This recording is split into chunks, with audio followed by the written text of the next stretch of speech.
The other day I made a video about discipline, the thing no one's talking about. The impression you get is that kids are not performing well in school, scores are down, things are bleak with the nation's report card because there's too much racism in the country, that we need to become critically conscious of all the racism and the white supremacy, and we need to focus hard on that, do more diversity training, etc. Remove all the whiteness from the curriculum, train the white teachers to be less white, or at least to be so conscious of their whiteness that they can begin to bankrupt it and decenter it, and so on and so on and so on. And that we're told that's the issue. That's the big problem. And I, as I said, made a video saying, what about discipline? I gave you a couple of examples in writing to support my argument that we might want to consider it's a little bit of the problem, just a little teeny tiny bit of the problem. I also made the point in that video that when I'm talking about discipline, I'm not talking about punishment. Although when you see what I'm about to show you, you might be tempted to want a little bit of that. Just remember that what we're about to see are students in high school. And by the time kids get to this point, the damage has been done. Now, there's no way for us to know whether the kids you're about to see have the values and attitudes they have because of things on the outside of school or things from the inside of school. But let's just say I'm willing to bet that their schooling experience has not really done much to give the other side of the story if it comes from the outside of the school. In fact, I would even go farther and I would say that if anything, if there were influences outside the school, even entertainment, culture, neighborhood, whatever, the school exacerbated those, like made them more of a factor in these children's lives because they did not equip them from an early age with tools to protect themselves from these kinds of values and beliefs. And what I mean by that is they didn't do enough to teach the kids what they needed to know to succeed in life. Things like reading, math, etc. Now, some people have criticized me and they say, oh, yeah, you're funny, as if learning to read is going to protect kids from disciplinary problems. Well, actually, it would. There's research to suggest that if you teach kids to read properly, you might head off a lot of behavior problems, because a lot of behavior problems come from the frustration and anger and hopelessness that comes from being trapped inside a building for 8 hours where you can't do the most basic thing you're supposed to do there. And you look around and there are other people who seem to be able to do it and you can't do it, or maybe no one's able to do it and everybody feels helpless, and you start to think the adults around you are not there to help you. You don't have a lot of respect for them. They feel like you're jailers. And no matter how caring they sound, especially in elementary school, there's a disconnect between how they sound and how they act all soft and everything, and the fact that it's not working, that nothing makes sense. That creates a lot of cognitive dissonance. And then when you layer on top of that explicitly teaching kids things like cognitive distortion, black and white thinking, etc., and I didn't mean to make a pun, but these days it could be one. What do you expect?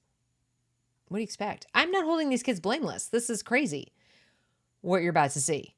But please just keep in mind that this is a combination of a lot of things. And the only point I'm making is we're not talking about it. We're not talking about it at all. It's taboo to even bring it up. In fact, I think the word discipline itself at this point is on that little pyramid of covert white supremacy words. Like, you can't even mention it, or that's like a dog whistle.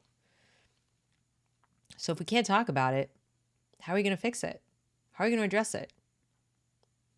Well, you watch the video and you tell me what you think is causing this and what you think we ought to do about it. And most important of all, whether you think maybe it's hard to learn anything. Diversity, equity, inclusion included. Equity math, equity science, whatever, included in this type of environment. Have a listen. Cause you know I will beat the fuck out of you. Okay, yeah, bitch, I will dog your ass. All that. Okay. The fuck? Nobody's laughing, bitch. I will beat the fuck out of you. Literally. It's not funny to you. Okay. It's funny. You think these bitches your friends, bitch? Yeah, I'm sorry there's so much profanity, but that's kind of part of it. It's kind of part of it, isn't it? So I gotta get back to where we were. Right here. It's how you get ready. So why you right now? Go, bitch.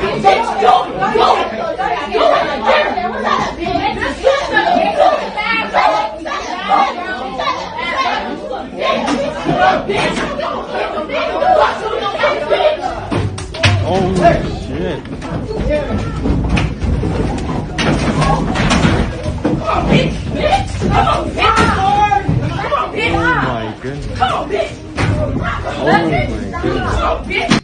The teacher's literally running away from the students. There's a chair on top of the head. I mean, I'm not playing the sound anymore. You've heard enough. You can just see what is happening here. We certainly don't need to listen to them because they're not saying anything. They weren't really saying anything worth hearing before. But, I mean, yeah. The teacher's finally saying, get out. At the very end, he says, everybody out. So, yeah, there's that. Like I said, we're not talking about it. This is a big problem. This happens in classrooms all over America. Look, please, at how high tech this is. Look at this classroom. They've got this board up on the wall where they can project things. They've got what looks like brand new desks, brand new chairs. The teacher looks absolutely helpless. Nothing he can do. Nothing at all. Also notice none of them were wearing masks. He was wearing a mask. Yeah. According to this, the one girl stole the other's chips. But I don't know if that's true. I really don't know. I don't know if this person is the one who recorded it. I don't know anything about it. But I want to juxtapose this against another set of tweets, another thread, because I think it really helps you to understand how completely outrageous it is for teachers, schools, diversity educators, or whatever you want to call them, to focus on equity education, culturally responsive education, all of this, with this going on. When you have this clearly in your mind, like you've just seen it, it's not just something someone mentioned. And then you go and you look at a series of tweets like these. Math operates as whiteness.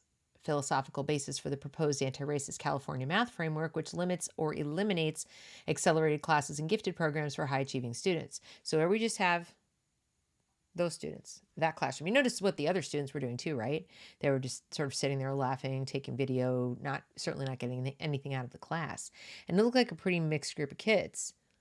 It was, quite diverse, that classroom. But we're going to remove this math for the high achievers who aren't beating each other to a pulp. And then we have, generally, anything which white people do better than black people is called whiteness. It doesn't matter that another group, typically Asians, might do the same thing better than whites. It's still whiteness. Nothing is ever Asianness, because that would be racist.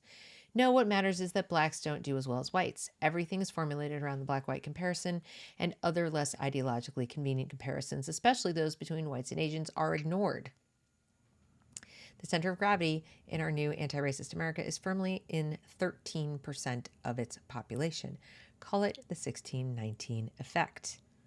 And I will be bringing you a video tomorrow about the 1619 project. But how completely insane is this? Average SAT math test scores by ethnicity. Here's Asian, here's white. Okay, look how much better. It's kind of 40 points higher until it goes up to more like 80 points higher. So the white line's actually going down as the Asian one goes up, but everything is called whiteness. And this is important. This is so important that we can't have a conversation about the other thing. We can't have a conversation about this because that would be racist. That would reflect our white supremacy and our privilege to even want to talk about it. Talk about why is this happening? I don't have the answer.